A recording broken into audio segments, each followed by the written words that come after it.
Welcome back to another episode of The Blueprint. I'm your host, Unique, and for the last few weeks, we've been talking about investment. I hope you've listened and have already implemented some of these strategies, especially with the market rising right now. Today, we're shifting gears into the exciting world of technology. If you're like me, you might be wondering, with emerging trends like artificial intelligence, what does that mean for our career and businesses? As someone who has spent over 15 years in the IT space, dibbling and dabbling in all things IT, I'm eager to explore this with you. But I'm not doing it alone. I got my two good friends here with me today. Dakim, who will probably bring all the giggles, but behind the fun is someone who brings over 20 years experience in the IT analytics space. And Mark, the HR expert who has been employed in the HR analytics for over 20 years with a heavy focus on technology. So, let's dive in and get started.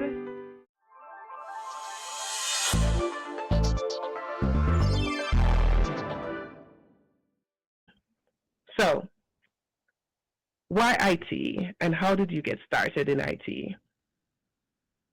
So I'll jump in. I started actually a bachelor's degree in psychology and then moved into a master's degree in HR. And so my career within HR has always been utilizing technology in one way, shape, or form. And then as I started kind of having the aspiration to develop myself as a professional, I started understanding the use of technology in the role. So understanding HR systems, but also understanding what is now like AI and automation and how that can supplement what I want to do. The more I know the tech pieces of it, the higher my earning potential is, the more efficient and effective I am when it comes to work. Nice. Okay. Oh, that's beautiful. I don't know if I can top that. I'm going to try that.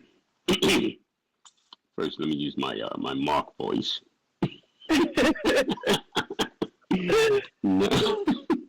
No, I've been interested in technology for a lot of years. Actually, when I went to college many moons ago, I went to school for computer science. Okay. So I actually kind of understood what it could do and where it could take us. And this is pre-Google, pre-Amazon. Shoot, this was pre-internet, you know. Yeah, I know I'm old. I guess my first big break into the industry was in '99. A company I used to work with, I actually had a manager, great manager. He was my mentor, and he kind of suggested that I move heavy into the technology space. So one of the first big projects I worked on was actually building out IVR systems for Y2K way back then when everyone was going crazy, you know. So that kind of was my start in it, and just pretty much fell in love from there, and through there just kind of navigated in different spaces, from IT to data to wireless to networking, and just kind of landed on data. Oh, very good. On the data side, we'll say data and analytics. So I actually studied computer science as well, but I haven't really worked in the computer science space. How I got into IT, it's a story in itself, but it's because I actually liked a guy in the IT department and I wanted to get close to him.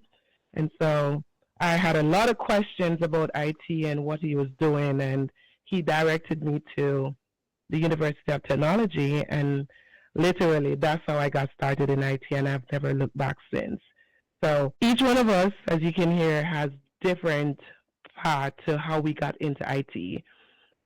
You can also start IT, but we're going to dive into what that will look like for you as a beginner. And as we speak about beginner, what are some of the key technology or fields in IT that are exciting for beginners or those looking to make a career switch in technology? I would say one thing that you should identify is how technical you want to be when it comes to it, or what type of IT person you want to be. I think a lot of people start with IT and they think that you have to start with coding. Whereas one of the things that I do is career coaching, and so I help people who are less technical get into IT. So you may not know about coding, but you may know how to use a system. And I tell people, if you know how to use LinkedIn, if you know how to use IG, Instagram, TikTok, you can start learning how to use a system. And whether you're creating it on the user end, so just the visual parts, that you can start understanding how to move things around. And that can happen in as soon as a month if you are really diligent about it. And then you just have to kind of start preparing yourself for that. Also, you can also go in on the policy side of it. So if you don't want anything to do with the numbers and technology, you can start looking into tech as a policy person, and you can look into governance, risk, and compliance. And so understanding the policies and the rules that govern technology can allow you to kind of take it into different directions, and you'll still be, air quote, a tech person, and you'll get paid like a tech person, but you'll be kind of working with the administrative portion. And before I let that go, I'll just say three really hot areas, or a few really hot areas, is cloud computing. So if you can get into cloud computing, you can get in from an administrative side. Again, you can get in from a policy side, but you can also dive into the real technical meat and potatoes of it. Also data and analytics that can take you up through the moon, especially once you get to big data. And then this AI and automation is the wave. It's one of the sexier parts that you hear about often. And if you can kind of get your hands in there, there's a lot of money attached to those few areas right now. And there's a big push for your information, for your data, for the cloud, and people working in a very remote way. I like that. Do you want to add anything to that, Hakim? Yeah, sure. But before we go, so did you want to date this dude that just got you into it? We're not going back there. Right. You ain't gonna slide that under the cover and think we just gonna keep talking about it. That's the reason. And don't edit this out either. I knew that IT made a lot of money. I was trying to impress this girl. That's the reverse story. Yeah. That's what I'm saying. The same thing. You know, I was talking about my mentor, but it was a nice looking woman over there. I was like, yeah, no. Yes. But no, I did want to date that guy. I did ended up getting the guy, and I also got a career. So a win-win situation there, Kim. All right, perfect.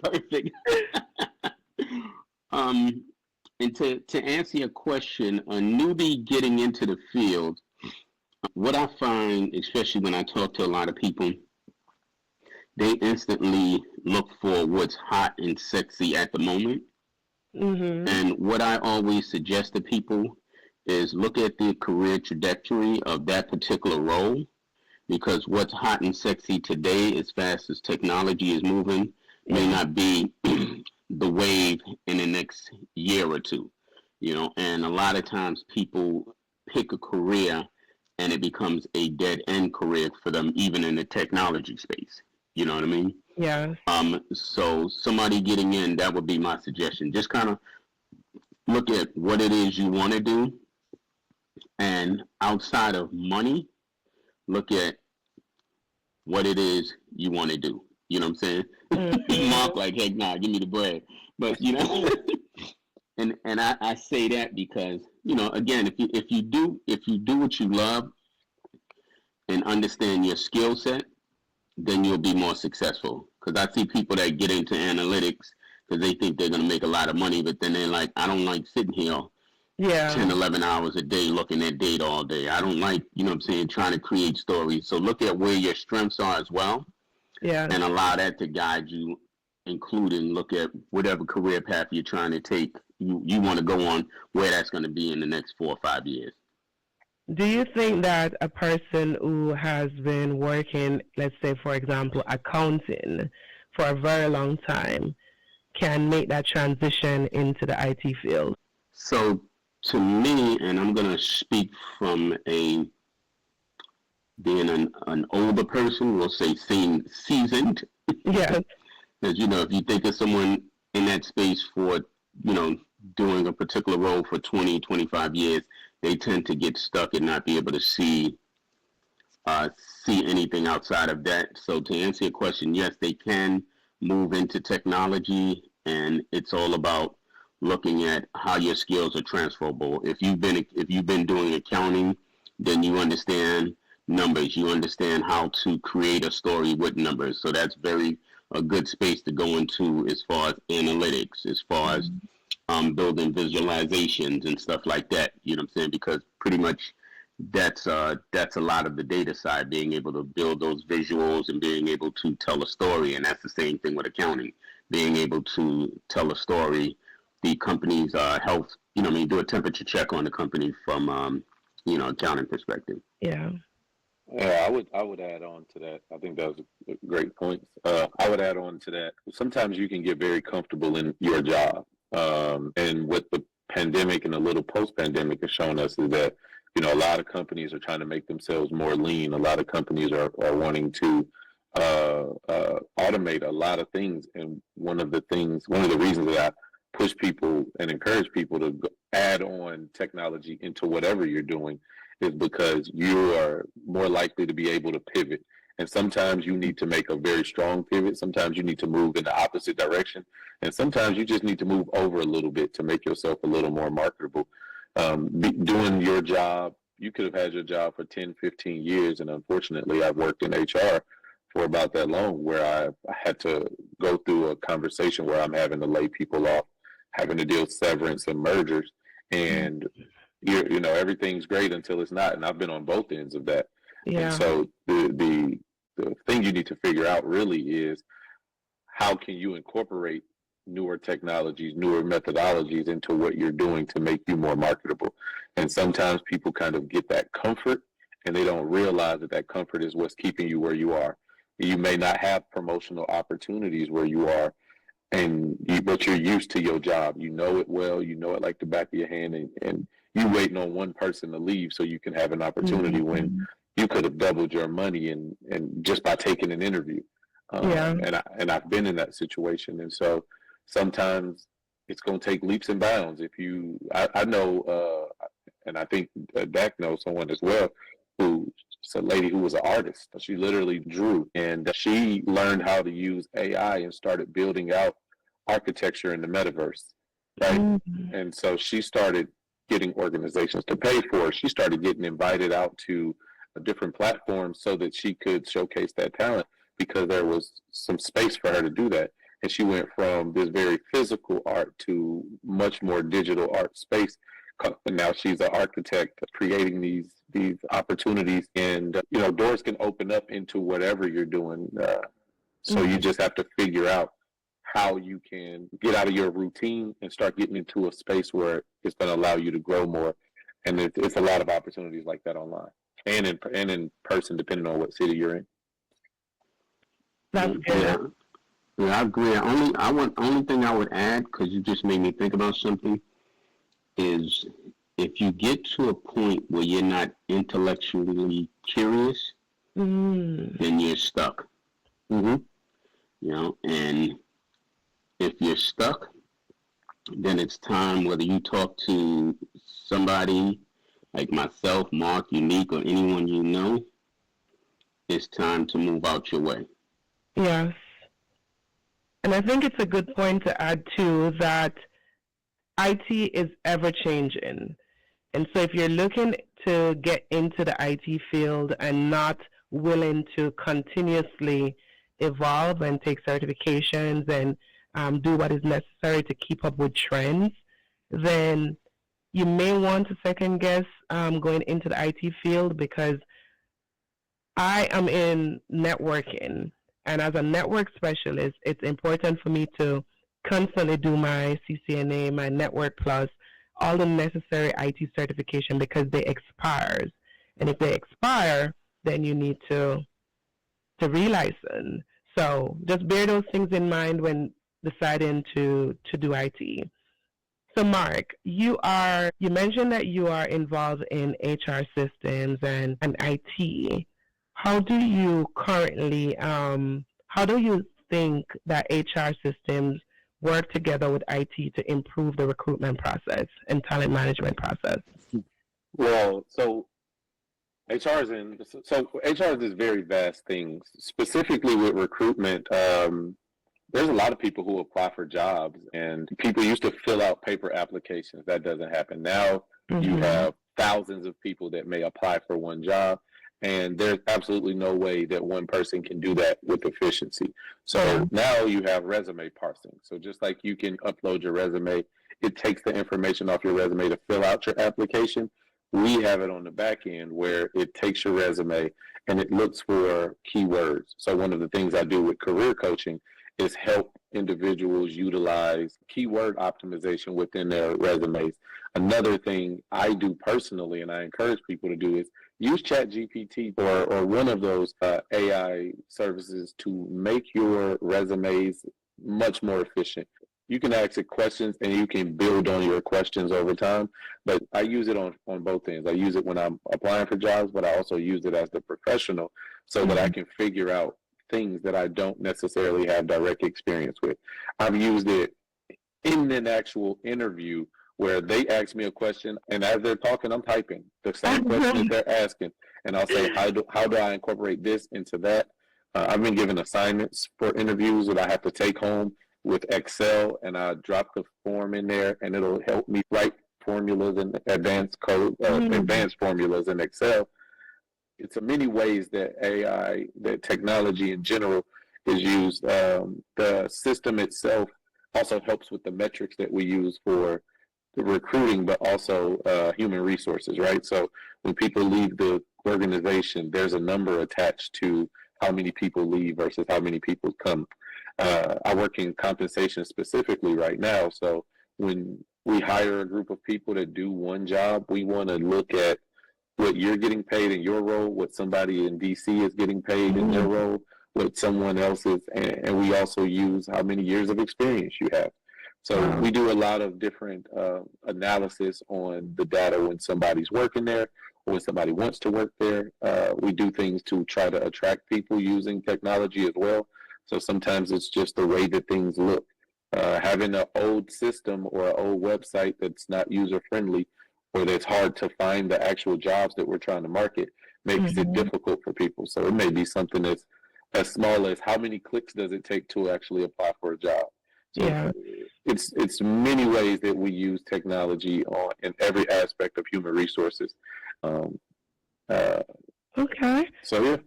So Mark just basically gave us interview hacks, guys. Oh yeah. Yeah. You listen. You can. I would say if you not only can you use ChatGPT to create an amazing resume, and what you can do just very simply is put your resume into ChatGPT, copy a job description of a job you want, and say, tailor my experience to this job so that I can ace this interview. After you do that, after you have a bomb resume, you can also go back in, copy that job description, and then you can say, what questions would they ask? Wow. What are 5, 6, 10 questions that they would ask to help me prepare for this interview? And then you go back in and tell ChatGPT to answer those questions based off the amazing resume that it just made for you. That's the very simple version of it, but that's a way that you can use AI automation. The same thing that's scaring a lot of people away, it'll also help you kind of make this process a little less scary and much more efficient and get the most money that you can out of this. Wow. That Kim, is that what you're doing over there as well? Oh, I love I love ChatGPT, and coming from the data side, it's basically all machine learning. So it's constantly, to Mark's point, it's constantly evolving. I find a lot of people tend to be nervous because they don't understand it. But once you dive into it and, get the hang of things, Mark gave some excellent tips. The only thing I would add, especially someone for myself, is I personalize ChatGPT so it speaks the way I speak. Oh. Because you can actually do that. So my dialect from New York and someone's dialect from the South may be a little different. Yeah. So there's certain words I'm not going to say that ChatGPT is going to say. True. I'm not going to say, "Hey, buddy, well, you know, I Yeah. was completing this course." I'm be like, "Yeah." So that's good. That's But a good point.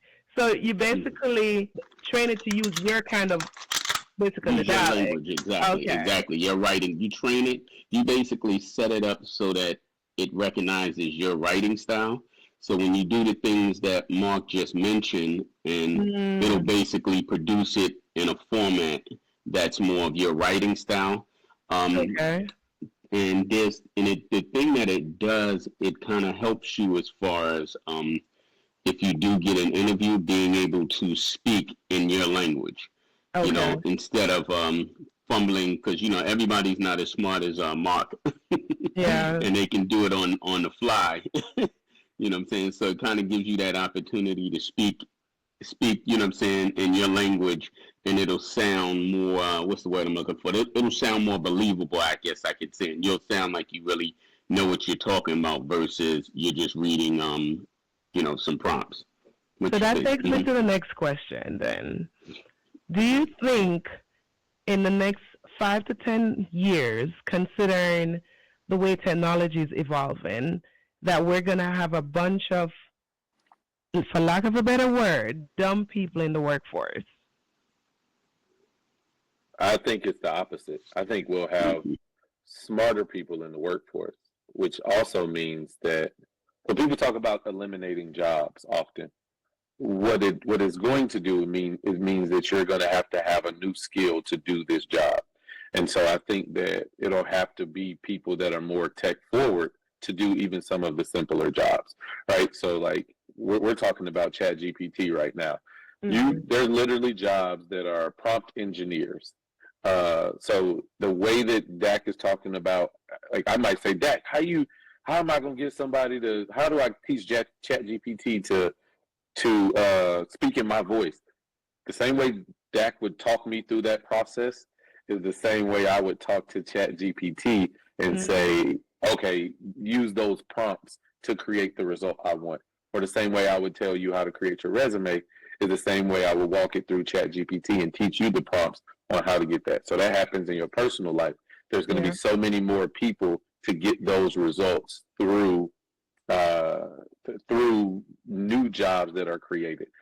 So I think that there's going to be an advanced level of our workforce that is being created, but you have to lean into technology to a great extent.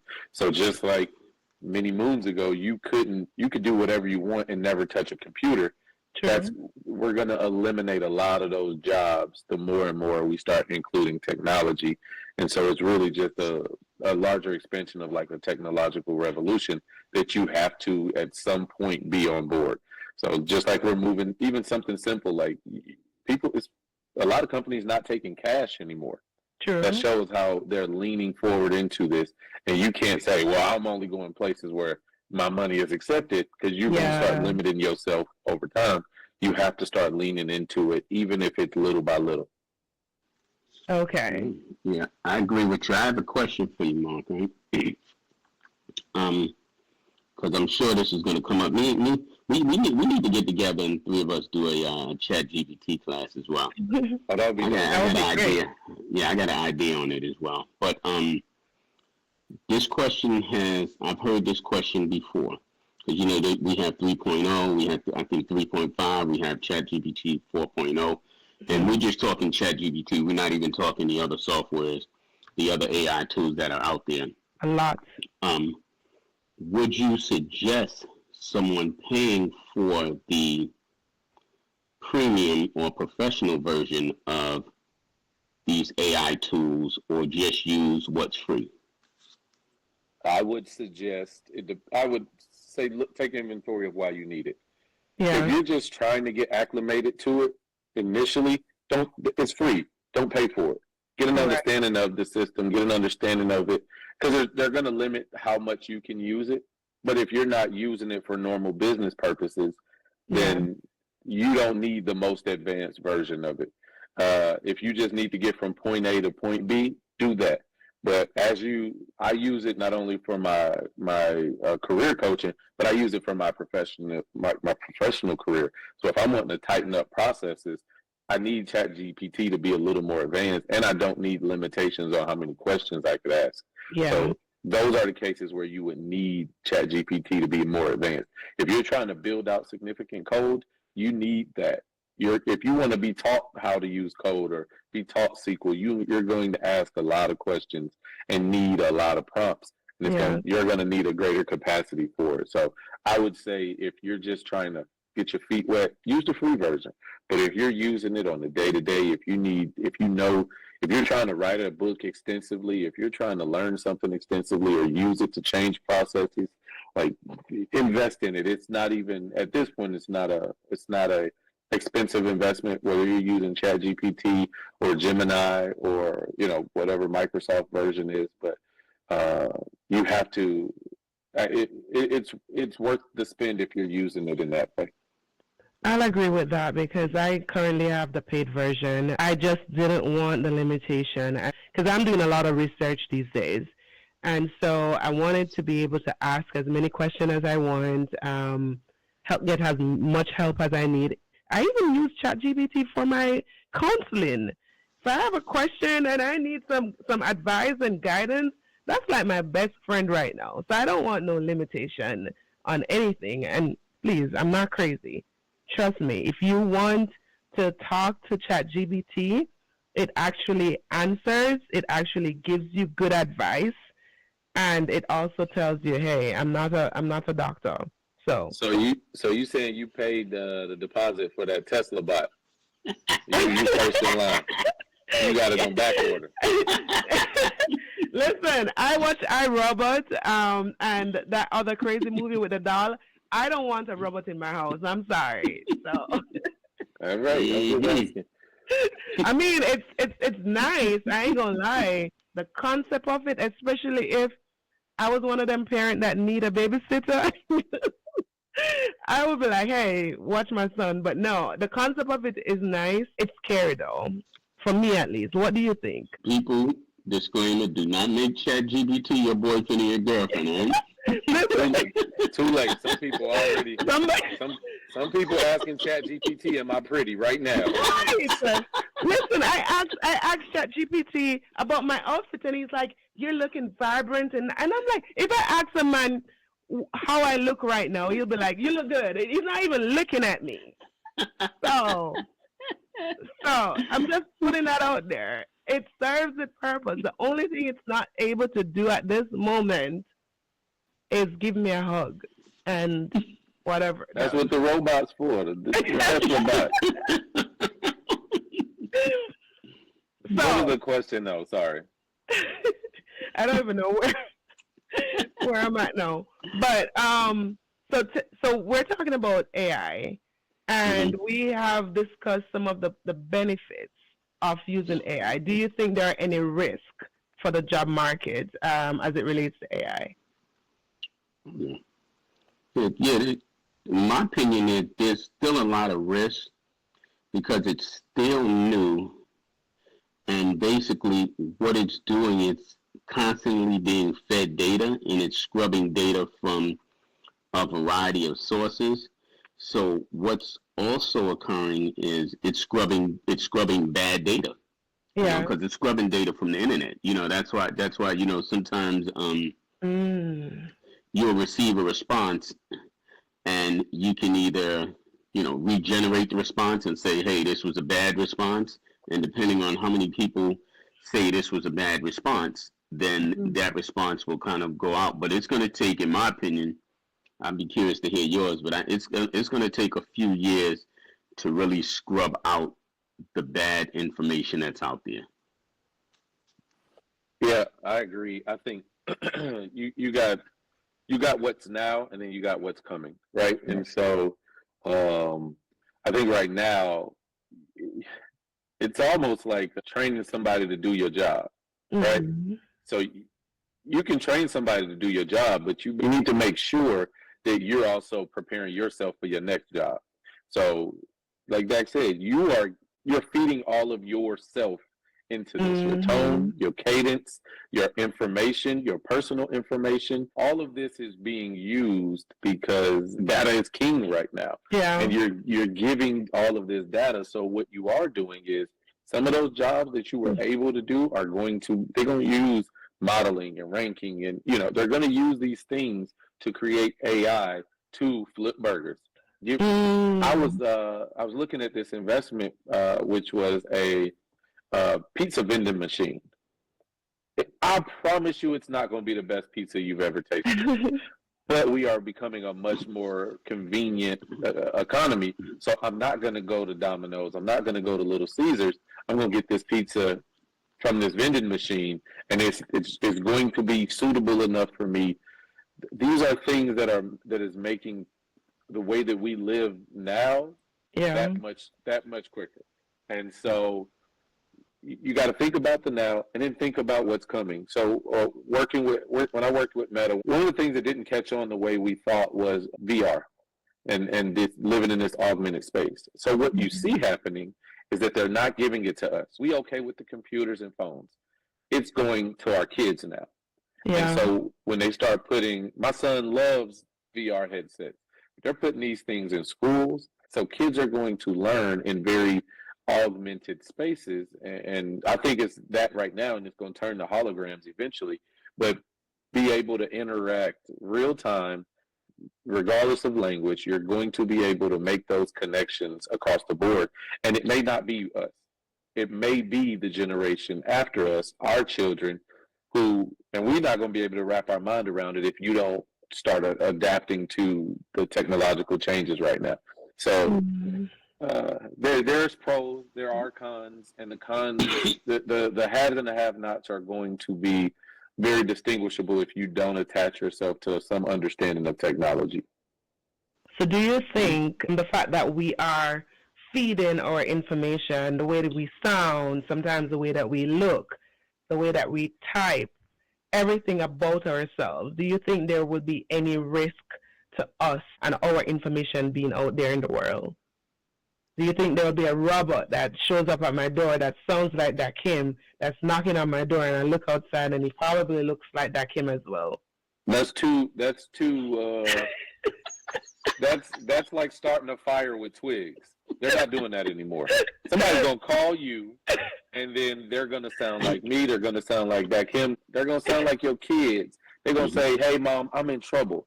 I need you to wire over this money. Not only that, every time you click allow on your phone, there's some access that you're giving to a piece of technology, which means that there's some vulnerability that you're giving up. So it may not be what you intended for, but if you don't log out of your computer, if you leave it open, if somebody can tap into one piece of your network, they can then come in, and don't let it be your phone. We live off of our phone. All of your contacts. If you got grandma in there, that's the easiest person to. Mom and grandma, I'm going to hit them up first and let them know they need to cash out me. They need to wire me $50,000, $25,000, $10,000, whatever I can get out of them. But these are all of the things that you're allowing yourself to be vulnerable to. If you go to Starbucks and you connect your laptop or your phone to their Wi-Fi, there's vulnerability right there. So, everything we do, we're giving up a lot of privacy. Yeah. And it's going to be to the point where unless you live off the grid, you are subjecting yourself in some way, shape, or form to the way that things are or will be, and you can push against it as much as you want. But if you are living in a society that is progressing this way, then you're either going to forcibly or willingly make yourself subjected to these vulnerabilities. No, I definitely agree, and honestly, you can really do that today because I've built videos just purely off of AI, and I changed the voice. I have somewhere I use Denzel's voice, somewhere I use a woman's voice, a British woman's voice, and so it's here. It's just a matter of who knows how to use it, and unfortunately, right now, most of the people that know how to use it are scammers. True. So they tend to scam you. But I want to go back to one thing that you mentioned because Mark brought up something when he mentioned his son. Yeah. When you were saying, do you think it's going to make us dumber or smarter? Mhm. The children, the generation that are coming up now, they are extremely tech savvy at 3 or 4. So they're going to be the smart ones that change the world. That's a good Right point. now we're looking at someone that's going to, create a new version of Google, create a new version of AI, and keep technology going. Us, the older generation, we're going to pretty much, I don't want to say fade out, but we're going to kind of fall to the back because, we're going to find the tools that we find that help us be successful in life and be happy there and just kind of, navigate through life that way, where they're going to be the ones that are going to come and question everything, create new trends and create new ways to use technology. That's a very good point, and I agree. My son is 5, and he already knows how to turn the TV on, use his tablet, search for anything that he wants, and he has been doing that since he was 2. So you are absolutely correct with that. But shifting gear a little bit, you, Mark, and I, we're not just in IT. Well, we're also in business, and with technology and the direction that it's going, what are some exciting things that entrepreneurs can look for when starting their business? Because we gave tips to people in career and looking for tools that they can use. But what are some of the tools that entrepreneurs can use today to scale their business? I would say that there's very specific things that you could do. Everything from starting your business, you can learn how to do that or do that through some form of technology. Marketing, you can build out whole marketing campaigns. You can automate how you're marketing your business. You can write scripts if you are an actor. If you want to write a book, you can do all of these things through technology. Yeah. So whether you have, no matter the idea you have, if you're stuck and you want to brainstorm with something, if you want to build this out and you don't know how to go from there, there's tools for all of this that can help you. If you want your book, if you have your book ready and you want an audio version of it, that you can have that already built out, and it doesn't sound as clunky as it used to sound. It doesn't sound like a robot. It can sound like you can have it use your voice to narrate a whole book or an entire book. Or one of the things that I'm doing with my son is we create comic books through AI. Wow. And so we'll build out our character. We're actually doing it chapter by chapter right now, but we'll build out our characters and we're literally going through, okay, and I'm asking him what's next. He's the young one. He has all of the creativity still. So if he wants headphones to blow up in the atmosphere and then appear in your pocket, that like whatever he wants, we can do, and it will become, the idea will become 4 words that will then become a chapter that will also be the cartoons or the automation that we want. And it's whatever our idea about it is. Yeah. I can put hair on my head. I can have 2 different colors. I can have 2 different color eyes. I can literally do what I want. And for people who have businesses, at this point, again, there's hurdles right now. There's still things that aren't fully built out, but as many ideas as you have about your business or what you want or how you want to grow it, AI at this point can be a part of your consultant team. It can be a part of your data team. You can ask it how to improve your processes or what's missing, why is your business not performing the way you want it to, and it can give you a full diagnosis of it. Not on the free version. The free version with a lot of errors. Free version is gonna be like player. Use black ink. That's it.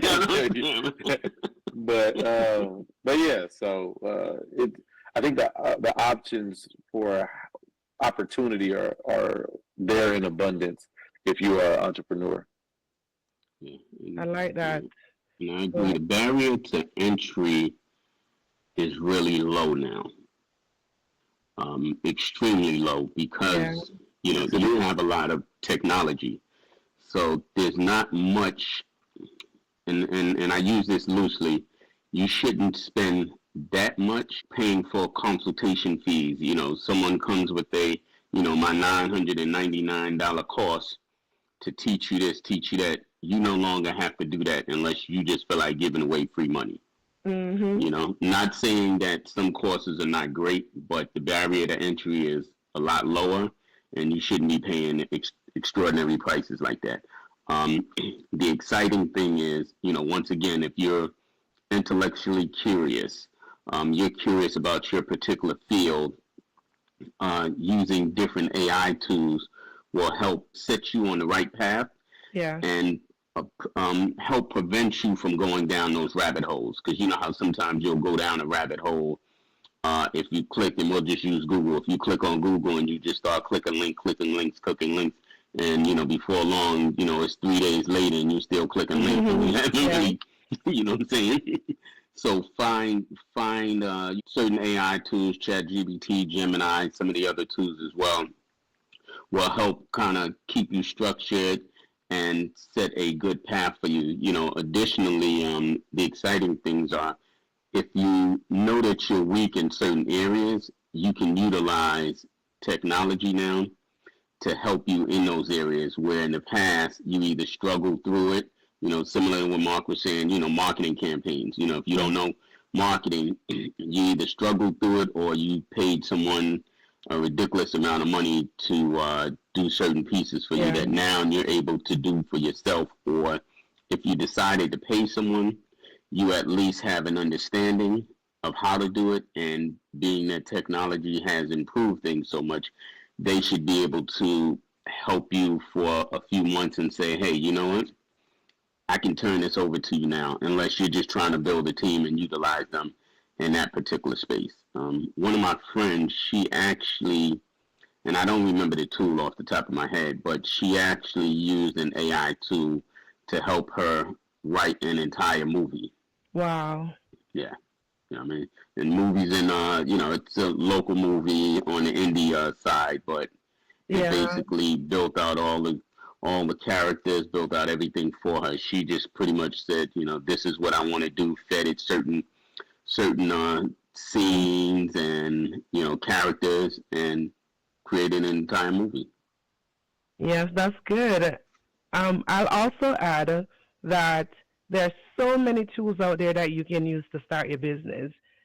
The way that social media is working these days, you don't even need a website anymore, because Instagram, Facebook, they're creating so many different ways for you to actually sell your products on the website, for you to book clients, for you to automate so many things that you do. Messages are being responded just by a word in a comment on Instagram. You're getting leads that way. So there are so many ways that you can get clients these days without even creating a website. That's one. Two, the Canva tool. I think the Canva tool is a big tool today that a lot of people are using to create their logos, their business cards, their flyers, their marketing campaigns, their stories. I use it a lot, especially with my podcast. I use it to create stories. I use it to create my reels, and so many more tools that you can actually use out there. Do you guys use any tool that you think may be worth mentioning? I've used one for writing, and I think it's called iScript. I've used another for the actual character drawing, and I don't remember what that is. We went through quite a few. Outside of that, I'm very much with OpenAI for what I use for business. Okay. Yeah. Anytime I need to check my verbiage on something, anytime I need to check my tone. so anything where I'm developing out my business, that's what I use. Nice. And Dakim, do you use any tool that is worth mentioning? I can't remember. Okay. Outside of the basics, I use Adobe AI. Okay. I use Canva. I use ChatGPT, and there's a few video creation and video editing tools that I use that are specifically for AI. Okay. Where you just basically, like for an example, I said, give me a picture and create a story with background, with a video, and I just basically wrote that into the prompts, and it created in video. That's it, in video. Oh yes, I've used Yeah, NVIDIA. in That's video. a very good one. Mm-hmm. I've used that. Yeah. But Exactly. guys, remember, a lot of these, if you want quality, if you want the logos removed, a lot of them are paid services. So there's always the free version. But if you want value for your money, you gotta pay. And video is one of those that you have to pay for if you want the logo removed. Mm-hmm. So a few weeks ago, we did an episode on work-life balance. And with technology today, particularly AI and automation, do you think that it will help people find better work-life balance, or is it going to be more difficult? I would say that it's going to be difficult because, like we talked about previously, you're going to have new jobs that come in, and so some of those people who can't retool, who can't adjust, they will likely, they honestly will be left behind if they can't squeeze all the juice out of the jobs that they have currently. And so they'll have a lot of time for life, may not have as much time for work. And I think at some point in the future, the government will supplement that, but I don't think it'll be like a livable wage for most people. But I also think that if you, at this point right now, if you start integrating technology into your business or the way you do work right now, you'll start seeing more efficiency. Whether you're working in the office or if you're working at home, you'll start seeing yourself be more efficient. You'll start seeing your processes be tuned up and tightened up more. You'll start seeing your deadlines be met quicker. And then after that, you can start operating with more strategy. You can start learning more, and you'll have a lot more time to yourself. You'll see a lot. The more you learn, the more opportunities for work remote there are. So it'll allow you that time to be at home if you want to be at home or work hybrid jobs, which are things that you can't do if you don't have some sense of like technological aptitude. So, So what you're saying is basically if a person is not so technology savvy and the job that they have is moving more towards AI, that they may find themselves having to work multiple jobs to make up for the money that they used to make. They'll have to find a lot of different avenues, and there are a lot of avenues, but things are still going to be created, right? So for you used to have taxi drivers. Now generally you're using Uber, Lyft. Yeah. So that's going to be more things for people. You can use apps like you used to have to go through a moving company. Now you can go through apps to hire somebody for a day, and you don't have to use an entire company. You can use individuals. So it'll open things up in that regard. But it's seen as a way towards freedom, but it's all going to be controlled by an organization ultimately. So a lot of people got into like Airbnb. So people were able to kind of rent out rooms in their homes. But what you saw is they got the gotcha rate. You got in, you were able to keep a good amount of money for yourself. Now they start adding fees. Yeah.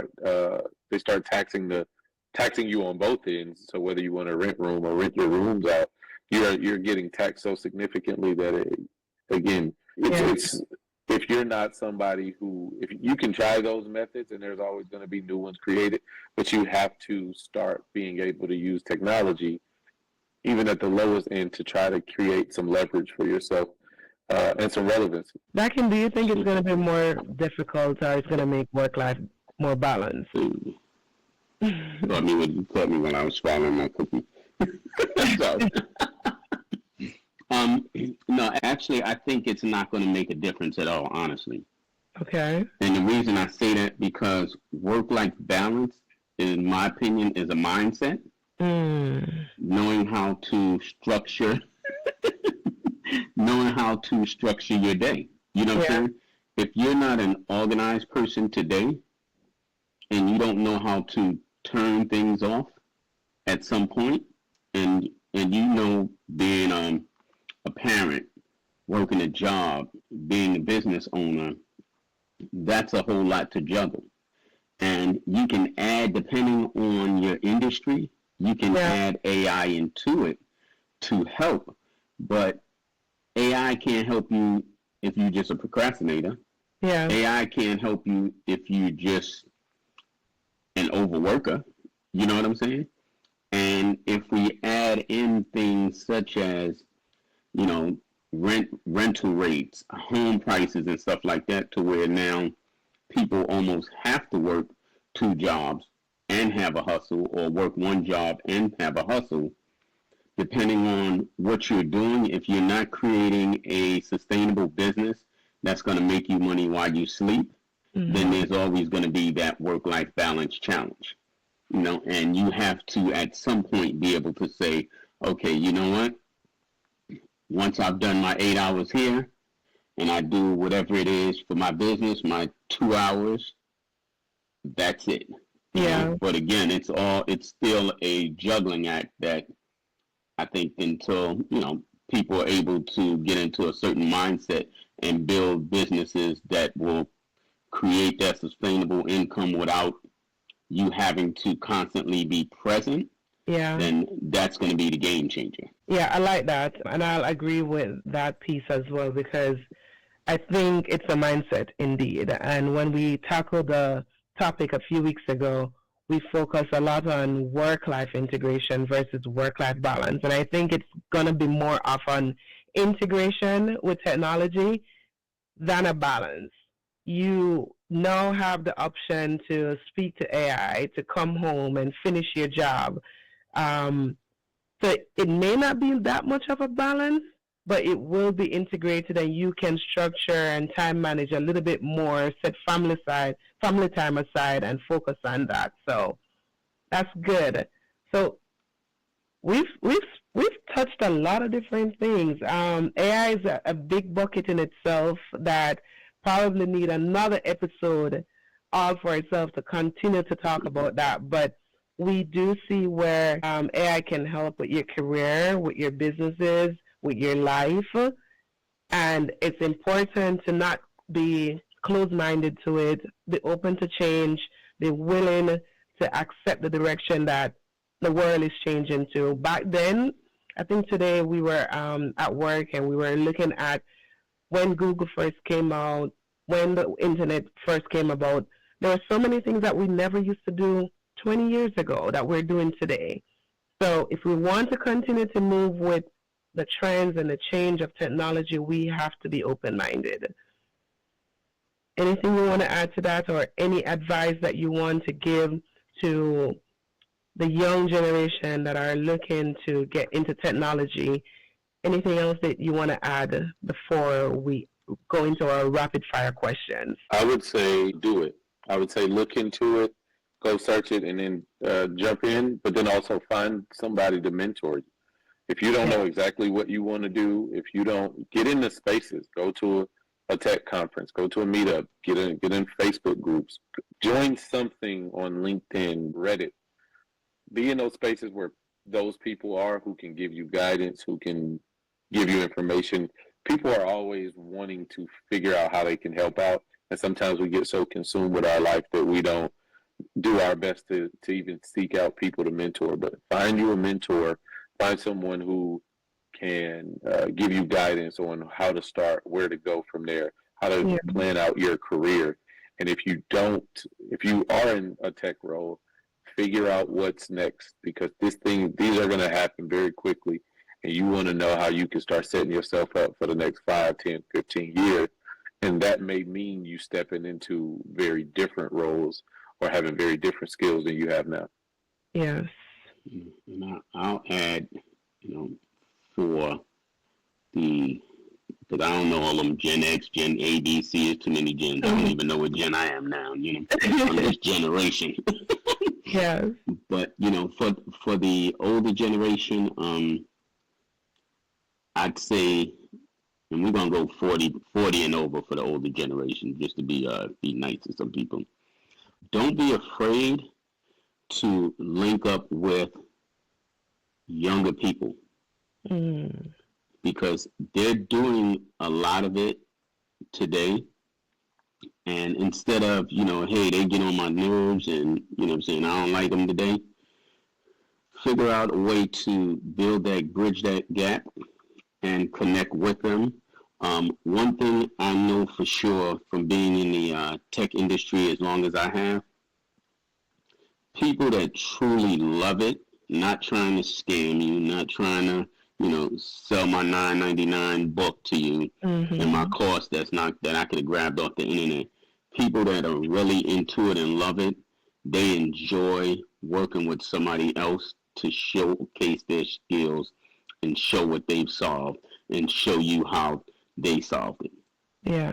They love that. That's been a passion that I've learned over throughout my years. Now, people that are not too uncomfortable with their skills and being able to distinguish between the two will help you going forward, whether you're young, whether you're old, but that'll help you being able to distinguish between the two. I like that. And what I will add is create a LinkedIn presence. Mark mentioned LinkedIn and it dawned on me. A lot of us aren't using LinkedIn, but the way that technology is working, Mark mentioned it earlier as well, where they're using resume parsing and stuff like that. What I do know is that a lot of my coworkers were recruited from LinkedIn. They have their profile. There are people going around just looking for people who match their job description, and they're sending out messages to these people via LinkedIn. So create a LinkedIn presence. A lot of the jobs are also being posted on LinkedIn. You can apply directly by sending your LinkedIn profile as opposed to sending a resume.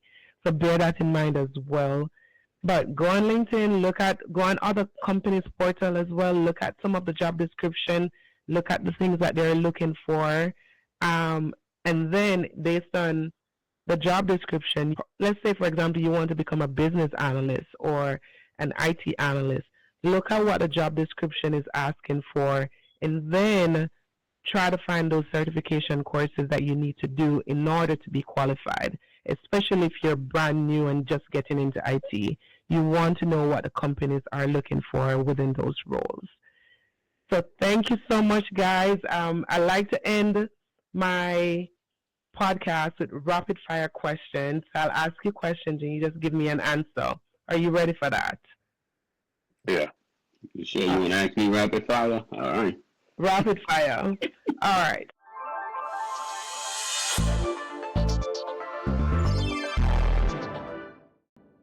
So the first one, we talk a little bit about this. Do you think AI is an opportunity or a threat?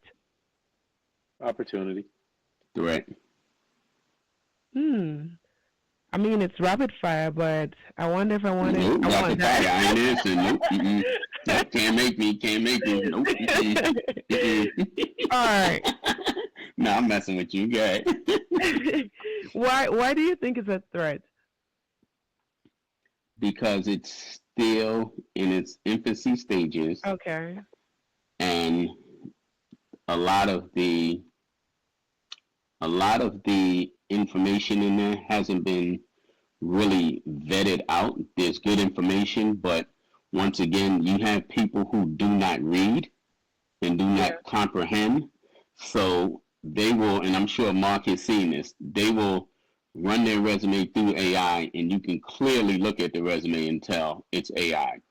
So you're going to have a lot of people. The reason I say it's a threat, you're going to have a lot of people who trying to sound intelligent, but they just sound like a computer. Yeah. Yeah. Okay. All right. That's a good point. Work from home or remote work or in the office? Remote. I know Mark would say remote. Remote. Yeah. Awesome. All right. And I'm definitely going to go with hybrid. I don't mind going in the office. And I also like the days when I get to work from home. Why you want to go in the office? Because we still have to maintain culture and talk to people and interact with people. I don't want to just be at home by myself and not have anybody to talk to. You talk to AI. Send a Teams chat. You better get on Zoom. Right. Talk to ChatGPT. Yeah, just start a group chat with your family or something. Okay. What's your favorite app that you use daily? I would say Facebook. Okay. So when I travel, it was one of the apps that I use all the time to connect with expats. So people who are not from the country, but they live there. So it'll create a more local experience for me when I travel. So between that and connecting community, things like that. So that's an extension of community based that I prefer. Is this rapid fire or rapid explanation? Listen, we got away from it. That's not even. Is that a rapid question? It wasn't either or. No, it's not. No. You know I got to mess with you, man. You know I got to mess with you. But no, that was good. Mine's is TikTok. You like TikTok? What do you be doing on TikTok, that Kim? The dances. He got a page called That Be Dancing. Right, I need to go find him. So no, I don't do nothing. I just like to scroll. I think for me it's a good split, and it sounds bad, but it's a good split for me between Instagram, Facebook, and TikTok. They all serve different purposes. TikTok is where I go for all things entertainment, Instagram for all things news, and Facebook just to connect with friends and family and see what everybody's up to. All right. That's interesting because I get a lot of my news off of TikTok. When I go to Instagram, I don't know what my settings are, but all I see is, yeah. You know why? Because of the people you follow, Dakim. I don't follow nobody. I go on Instagram like, hey, I follow my wife, all right? No, the last time I heard, she blocked you. Okay.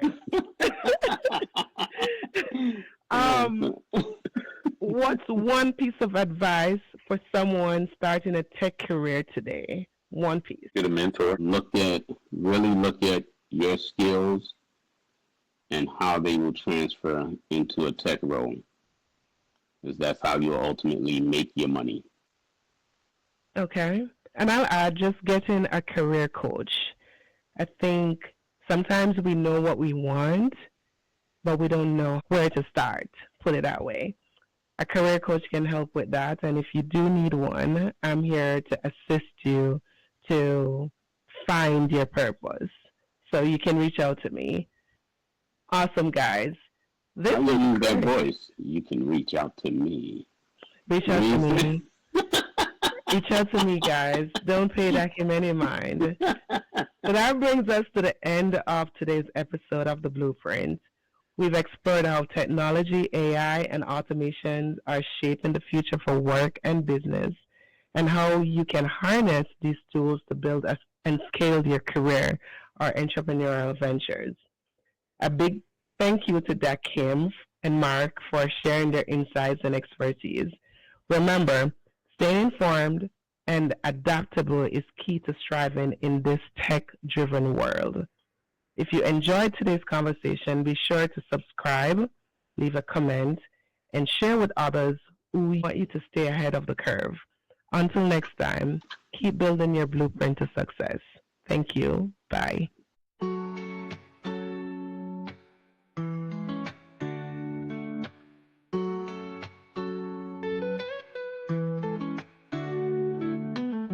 Wake up to a dawn that whispers hope, chasing dreams with heart and scope. Unique, it guides us through the strife, building blocks of a better life. Money flows like rivers wide, budget smart, keep your pride. Entrepreneurial spirit high, reach for stars, touch